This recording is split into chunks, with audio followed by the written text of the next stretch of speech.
Berjumpa lagi kita di mata kuliah persamaan diferensial biasa. Video ini merupakan video kelanjutan dari pembahasan kita sebelumnya, yaitu terkait penyelesaian PD kode 2 homogen ya. Kalau di kasus sebelumnya kita sudah membahas masalah PD homogen apabila karakteristiknya real berbeda dan real berulang. Ini pada kasus ketiga, yaitu apabila akar-akarnya bernilai kompleks ya. Jadi kita akan belajar apabila akar-akarnya bernilai kompleks ya. Langsung saja kita ke pembahasannya.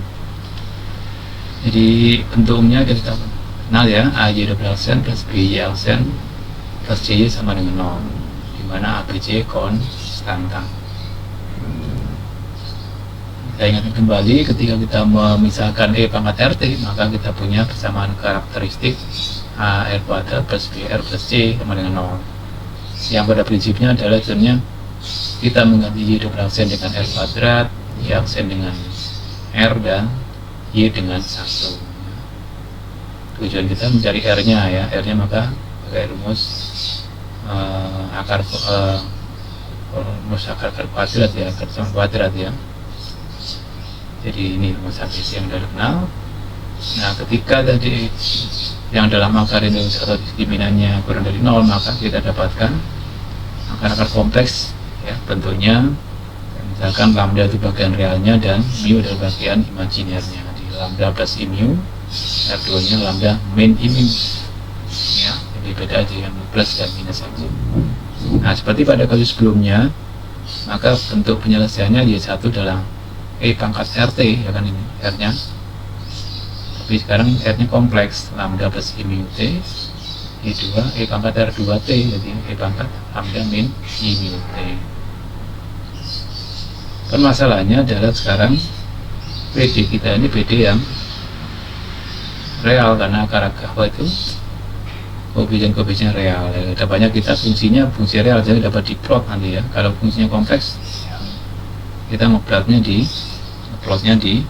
bidang kompleks, kita agak perlu ke sana ya. Maka perlu ada upaya untuk mengubah ya ekspresi kompleks ini menjadi fungsi real nantinya. Nah, sebelum itu kita perlu satu konsep, yaitu konsep rumus Euler ini ya. Rumus Euler itu seperti apa ya? Kita berangkat dari deret Taylor dari fungsi Y pangkat E pangkat T, Y pangkat T, Y sama dengan E pangkat T ya. Kita deretkan di sekitar T sama dengan 0 ya. Nah, masih ingat bagaimana menderetkan ya?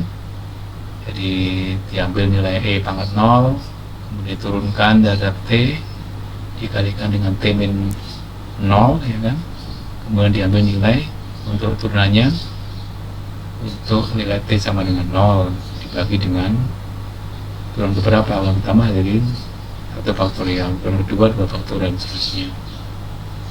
Ini ya, secara umum bentuknya berupa sigma seperti ini, T pangkat N per N faktorial, dari N dari 0 sampai K hingga.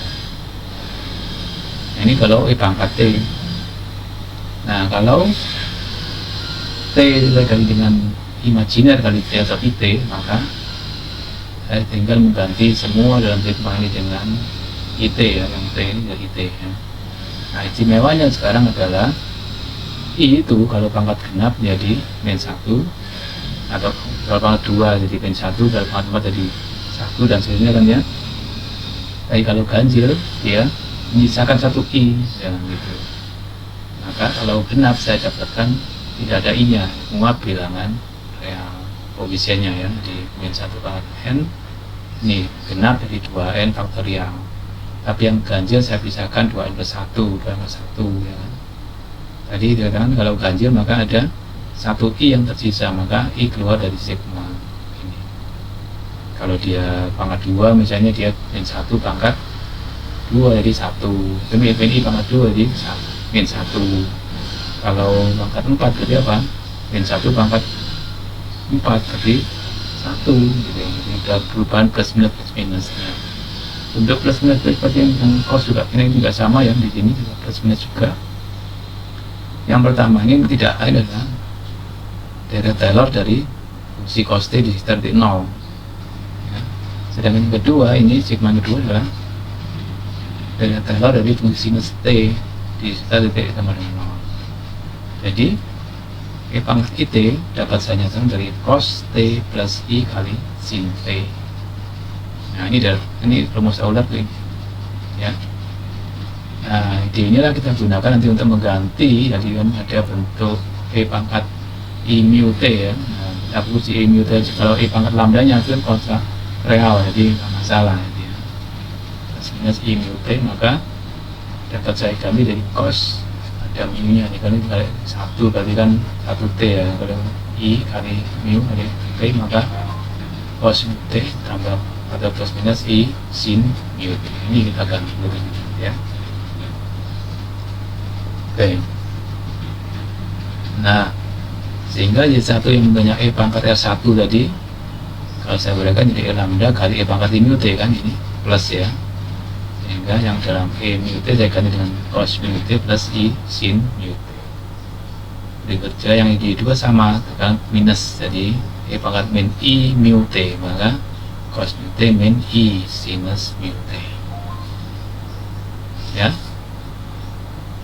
Jadi ini masih bernilai kompleks karena ada I-nya. Karena kita ingin yang fungsinya real, maka Y1 yang Y yang real, maka kita perlu manipulasi aljabar lagi ya. Nah, caranya gimana? Saya jumlahkan Y1 dari 2, kan ini hilang imajinernya ya. Tinggal 2 E pangkat lambda T cos mu T. Kalau saya kurangkan Y1 min 2 2i kali E pangkat lambda T sin mu T. Nah ini menariknya ya. Jadi kalau saya abaikan 2 dan 2i karena dia hanya konstanta ya, maka saya bisa mengambil Y, solusi Y yang lain, yaitu ambil Y yang 3 namanya E pangkat lambda T cos mu T. Yang kedua adalah Y4 yaitu E pangkat lambda T sin mu T dari yang sini. Inilah kandidat dari solusi fundamental dari PD tadi ya. Yang ada real nilainya ya. Lambda real, mu real, ada I nya lagi ya. Oke. Sehingga sekarang mengecek peronciannya bagaimana dari Y1, Y3, Y4 ya. Y3 aksen, Y4 aksen. Setelah dihitung itulah mu E pangkat 2 lambda T. Anda cek sendiri ya. Mu itu real tadi tidak 0, kalau 0 yang enggak kompleks nanti ya. Yang lambda juga boleh 0 lambdanya, boleh bagian realnya boleh 0, tapi imajinnya nggak boleh 0 ya, jadi tidak 0 sehingga Y3 Y4 membentuk hubungan penyelesaian fundamental.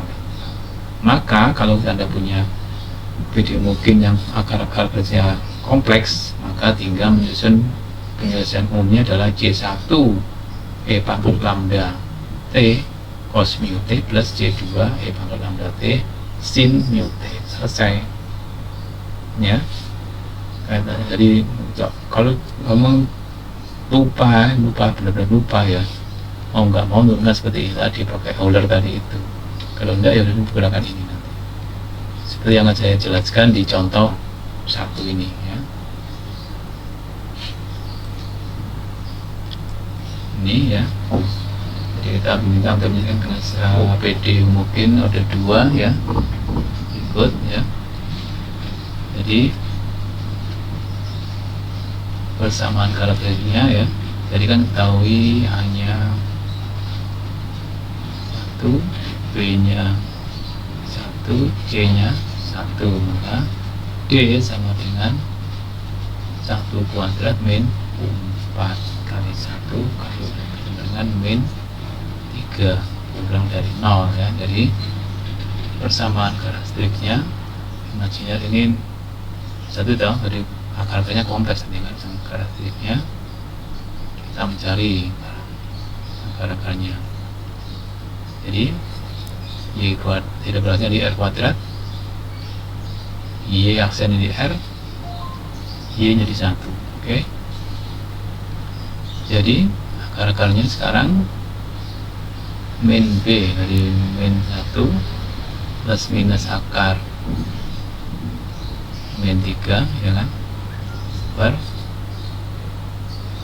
bawah per 2 atau sama dengan min setengah plus minus I kali setengah akar 3 gitu ya. Ya, jadi I kali setengah akar 3. Oke. Jadi ini kan saya butuhkan bentuk ini karena ini adalah lambdanya, ini adalah mu-nya. Oke. Sehingga penyelesaian umumnya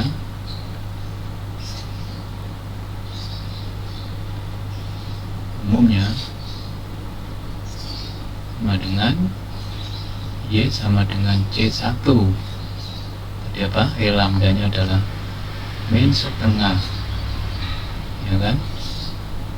Min setengah T cos mu-nya apa? Setengah akar 3 T, ya kan? Plus cos mu T ditambah C2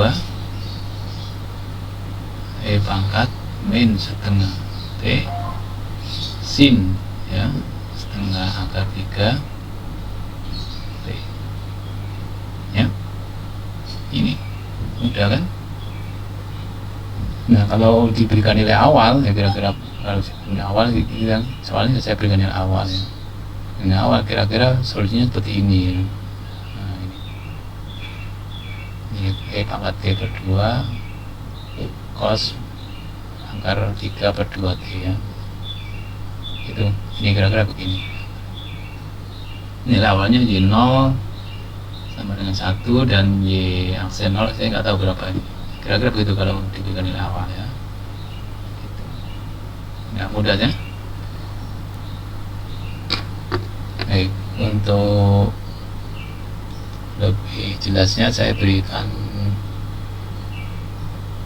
contoh yang berikutnya ya. Ini ya. Ini agak beda ke sifatnya ya. Jadi sama, ini berarti D-nya juga negatif ya.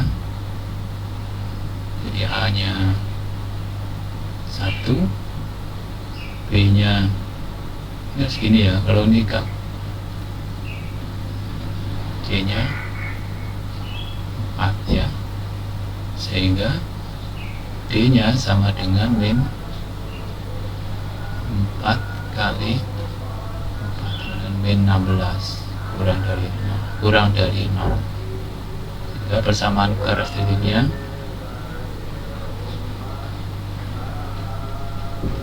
sama dengan R kuadrat plus 4 sama dengan 0. Di R sama dengan plus minus 2i ya kan gitu. Nah ini beda. Jadi lambdanya berapa ya? Ini lambda sama dengan 0, mu-nya sama dengan 2. Oke. Sehingga solusinya penyelesaian umumnya ya tadi Y1 sama dengan C1 E pangkat lambda 1 kan 0 ya, cos 2T ya kan, ditambah C2 E pangkat 0 sin 2T sama dengan C1 cos 2T ditambah C2 sin 2T. Nah, bedanya apa solusi PDD ini dengan PDD yang pertama tadi itu ya? Sama-sama karena kompleks, di mana ini lambdanya nggak ada. Padahal ada sama dengan 0 ya. Secara grafik kalau saya ambil nilai awal tadi ya, terus saya nggak beri nilai awal. Grafiknya itu kan berupa ini tunjukan cos dan sin, tadi grafiknya berupa ini aja. Ya mungkin begini ya, saya cos 2T itu bagaimana ditambah sin tadi, kira-kira begini aja ya, begini terus tidak pernah turun menuju ke 0, jadi selalu konstan seperti ini. Nah kenapa begitu? Kalau Anda masih ingat di gas massa ya, bentuk M Y double aksen plus apa kemarin, gamma ya, gamma Y aksen plus K Y sama dengan 0 F ya, ini kan bagian redamannya ya, redaman buat simpang jadi 0. Nanti kebetulan di aksen di sini nggak ada, maka nggak ada redamannya, berarti ini selalu tidak pernah turun ya. Beda contoh pertama tadi itu redamannya ada, J aksennya ada, maka setelah berapa lama itu simpangannya akan menuju ke itu secara grafik. Baik, saya kira itu ya untuk akar-akar kompleks ya, sudah kita bahas 2 contohnya ya. Sekarang silakan untuk berlatih ya, satunya bisa berikan soal ini video itu ya, arahnya silakan.